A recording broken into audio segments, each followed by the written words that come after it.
Hello students, let's start the activity 6, part 3 of unit 11, the king and the tree goddess.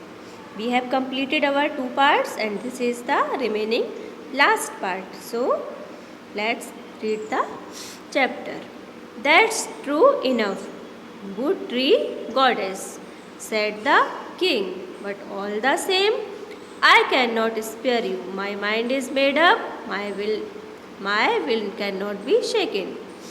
तो last part में हमने देखा था कि ट्री गॉडेस रिक्वेस्ट कर रही थी किंग को कि you should not cut me, you should not cut this tree, और उन्होंने सारे उसके यूजफुलनेस और बेनिफिट्स भी बताए कि ट्री मेरे अंडर क्या क्या होता है ना।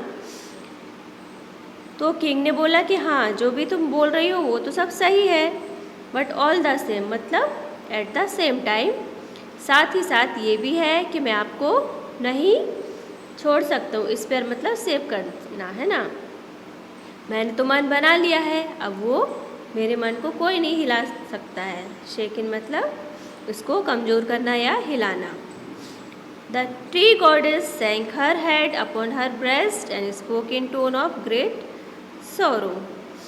तो ट्री गॉडेस डिसअपॉइंट हो गई और उन्होंने बहुत दुखी आवाज़ में क्या बोला, then mighty king, mighty means strong, grant me one last request, कि अगर आपने डिसीजन कर ही लिया है तो मुझे एक लास्ट मेरी रिक्वेस्ट को आप मान लो। लेट मी बी फेडेड इन 3 पार्ट्स, मुझे क्या करो आप 3 पार्ट्स में गिराओ या काटो।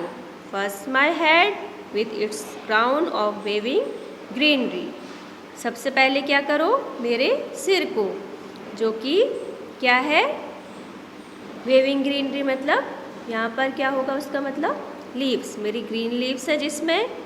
Next my middle with its 100 strong arms and hands, middle में क्या होता है ब्रांचेस होती है, तो आर्म और हैंड्स का मतलब यहाँ पर क्या है मेरी ब्रांचेस। ओके,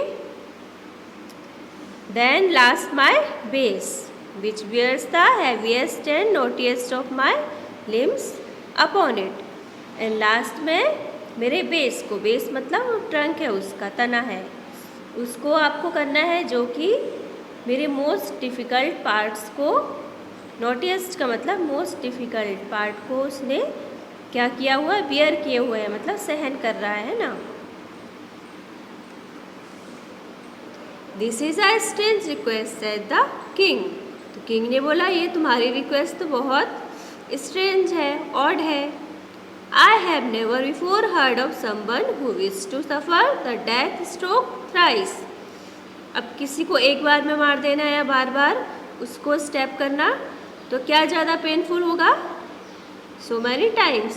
तो वही किंग बोल रहा है कि किसी को मैंने ऐसा नहीं सुना कि जो 3 बार में अपने ऊपर स्ट्रोक चाहता है, मतलब हमला चाहता हो, है ना। Why not suffer it once and have done with it, एक ही बार में क्यों सारा कष्ट नहीं उठाना चाहती हो, है ना, एक बार में ही सारा गिरा देंगे तो आपको पेन नहीं होगा। तो ट्री गॉडेस ने क्या बोला, द रीज़न इज़ प्लेन, कि जो इसका कारण बहुत सिंपल है, said the tree goddess, dozens of young deodar tree have sprung from me, तो जो ये ट्री था ये बहुत टॉलेस्ट था, तो उसके नीचे क्या थे बहुत सारे डजन्स मतलब दर्जनों देवदार के ट्री हैं, वो क्या हो रहे हैं मेरे ही नीचे पल रहे हैं, उसने ऐसा बोला। ओके, स्प्रंग मतलब come out from me, and grown up around me, should you fell me with one mighty stroke, my weight would certainly crush all my children too that. तो गॉडेस को अभी भी किसकी चिंता थी, जो न्यू सैपलिंग्स या प्लांट्स की चिंता थी, कि अगर एक बार में वो ट्री गिर जाता तो सारे उस छोटे छोटे प्लांट्स या ट्री थे, पेड़ थे, वो सब श्रब्स थे, वो मर जाते, क्रश हो जाते हैं ना।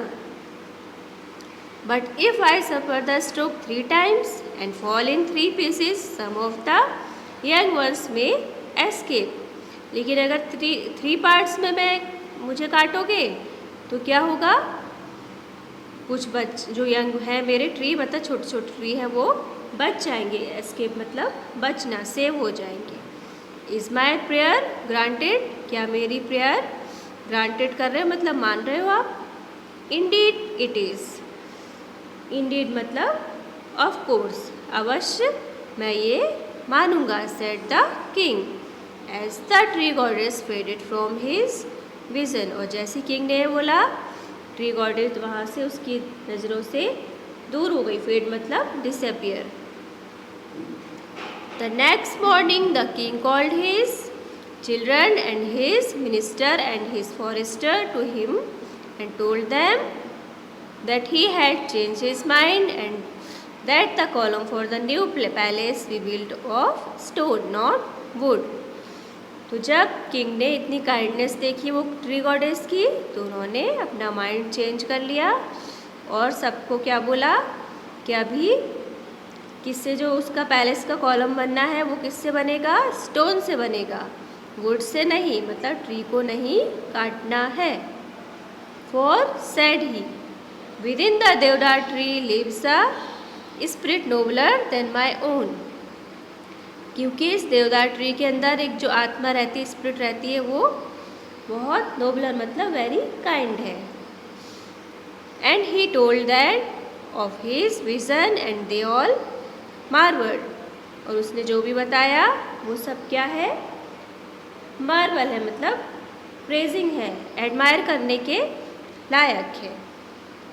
And the king build his palace upon a great column of stone, तो फिर किंग ने किस चीज़ का बनाया, एक स्टोन के कॉलम से अपना पैलेस बनाया। You can see here in the picture.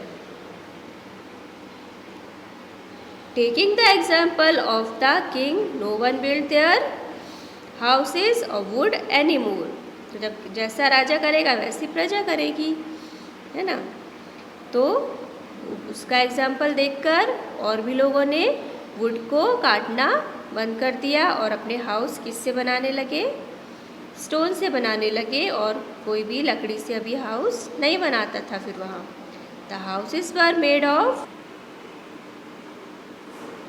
Stone and the great deodar were able to spread freely through the forest, और वो भी स्टोन से अपने हाउसेस को बनाने लगे, और जो देवदार के ट्री थे वो फॉरेस्ट में आराम से बढ़ने लगे, ग्रोथ होने लगी उनकी। And if you go up into the mountains said grand mother, तो ये स्टोरी कौन सुना रहा था, ग्रैंड मदर सुना रही थी ना।